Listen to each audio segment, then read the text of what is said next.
Good morning, Kim Hammer, pastor, Saline Baptist Church down in Tull, located outside Benton, today with your morning devotion dealing with the 10th plague of the 10 plagues of Egypt, and we take it up in Exodus, chapter 11.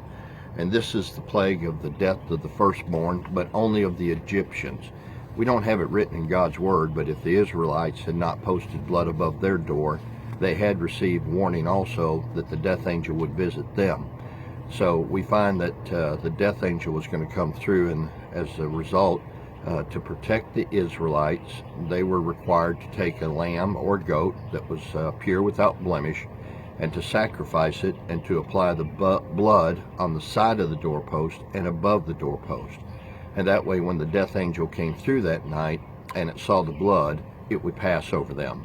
And so there is a song for some of you that know the older songs, "When I see the blood, I will pass over you." That song is taken from this biblical account of the 10th plague issued against the Egyptians. A couple things that are interesting in this chapter and in this event is it's the first time we have mentioning of the marking of time, such as a calendar.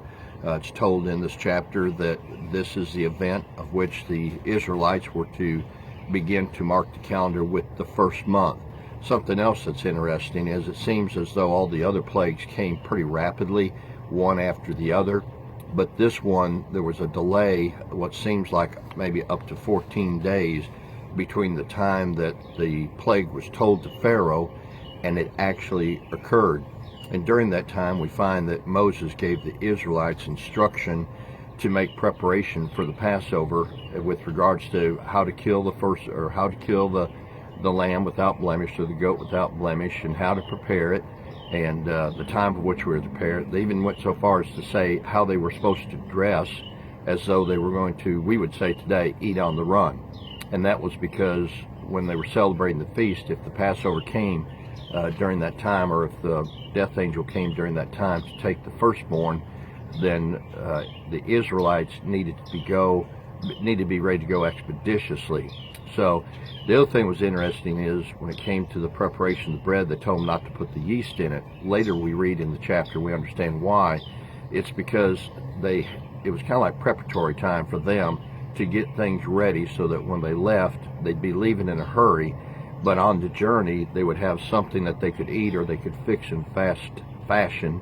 And this bread that was not quite ready but yet was prepared was what was going to be used to help sustain them until they could get away from the Egyptians and get calmed down and get settled down. So there was a design, a plan, and a purpose to all of this, right now, and even to mentioning of the months, so that as time would go on, they could tell their kids of this story, and they would have the set time of which it occurred, that they were able to escape out from underneath Egypt.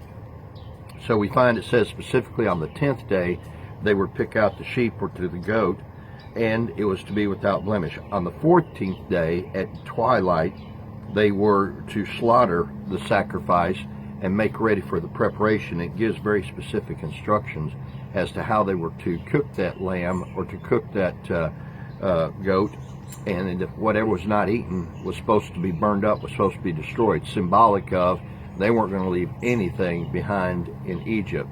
Now, one thing that's interesting is for the whole time that Moses has been trying to get the Pharaoh to let his people go so they could go out in the wilderness and worship their God, well, during this time of which Moses told them there was going to come a terrible plague worse than any of the others before, and the time it actually happened, they were actually worshiping the Lord and doing everything there in Egypt in the presence of the Pharaoh and the Egyptians that they would have been done had they been allowed to go out 3 days into the journey. And so there's a little bit of understanding here. I think that it just goes to show it wasn't really ever about them being able to go and worship, because you may remember a few devotions ago I made the statement, well, why couldn't they worship in Egypt? Well, they could have worshipped in Egypt. They weren't motivated to worship in Egypt, which was on them as the Israelites. We shouldn't be infringed upon, but yet at the same time we shouldn't surrender our right to worship the Lord when we have the opportunity to do it. And we find that it didn't really require them going out in the wilderness. It was more about would Pharaoh let God's people go. That was the big picture. That was the big point. It was about God getting Pharaoh humbled to where he would let his people go And not only would he let them go, but as we read in chapter 11, when they left with a lot of provision. They left with a lot of gold. They left with a lot of silver, because they asked the Egyptian families that lived next to them for provisions to go. The Egyptians were so happy to get them out of there that they just showered them with gifts. And the Bible actually says that they plundered Egypt as they left. These people, the Egyptians, had reached such a state of despair and dissatisfaction with the Israelites that they were ready to let them go and give them whatever they wanted, if that's what it took, in order to get them out of there. And God used that because that helped sustain Israel in the long run. We find in verse 16, it tells us about the first Sabbath, or we would call it the first Sunday, is given to us, or it is identified as far as what was supposed to go on that day. And also we see that it talks in verse 17 about the feast of the unleavened bread. The unleavened bread is a reminder that they were told to fix the bread, but they were told to leave key ingredients out of it so it wouldn't be fully developed for baking. And that was so that when they got into the wilderness, that they would already have those provisions ready to go, so that they could eat quickly, fix food quickly, and be able to escape the Pharaoh who is coming behind them. The big thing in this chapter is it's the death of the firstborn for the Egyptian, but it's a valuable teaching lesson for the Israelites, because they were told to apply the blood to the door and to the doorpost, so that at midnight the death angel that would come to take the lives of the firstborn, whether it be livestock or whether it be children, whether it be the firstborn of the woman in the mill grinding, or whether it was the firstborn of the child in the Pharaoh's house, or whether it was the firstborn of the Pharaoh himself, that the firstborn were going to be killed. The Egyptians, all of them, after that experience, wanted them out, and God led them out. It took, there's about 600,000 men, to give you an idea how many we're talking about. There's about 600,000 Israelite men alone. Didn't count their wives, didn't count their children, didn't count their livestock, because remember, their livestock had not been touched through any of the 10 plagues. It was a massive movement to get these people out of Egypt. But with God, all things are possible. Now, the Lord kept a vigil all night for them. In other words, I don't know that God ever sleeps, to be honest with you. But certainly God gave his undivided attention for this time of the night of which Israel was going to be leaving Egypt. And he was up all night, keeping vigil for them, watching over them.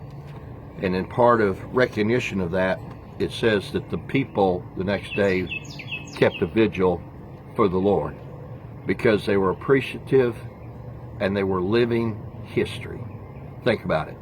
This group was living the history of seeing the Pharaoh and all the other who had lost their firstborn realize that God was real, and God was as powerful as he said he was, and God would do exactly what he said he was. And I wonder, as the Israelites left out, if Pharaoh in that moment, just for a brief moment, was humbled before God and realized all along that God was right. In fact, if one thing I think you'll find in the chapter, he even told Moses to tell God to ask him to forgive him, for he had sinned. Now, I don't think it's a genuine conversion, just to be honest with you. I think it was just a statement of fact that Pharaoh was caught up so much in the emotions that he just said what he thought he had to say in order to get some relief at the moment. And the reason I say that is because we're going to find out in the next devotion or two that Pharaoh's heart remained hardened, returned to being hardened, and God used that to teach another valuable lesson that we'll see. The lesson I want you to take away from today is this: God always has something prepared for his people. And if his people will just stay faithful to him, what he has prepared for us will far exceed our ability to comprehend. But what an experience it'll be when he chooses to let it happen in our life. Maybe today, that experience will happen in your life.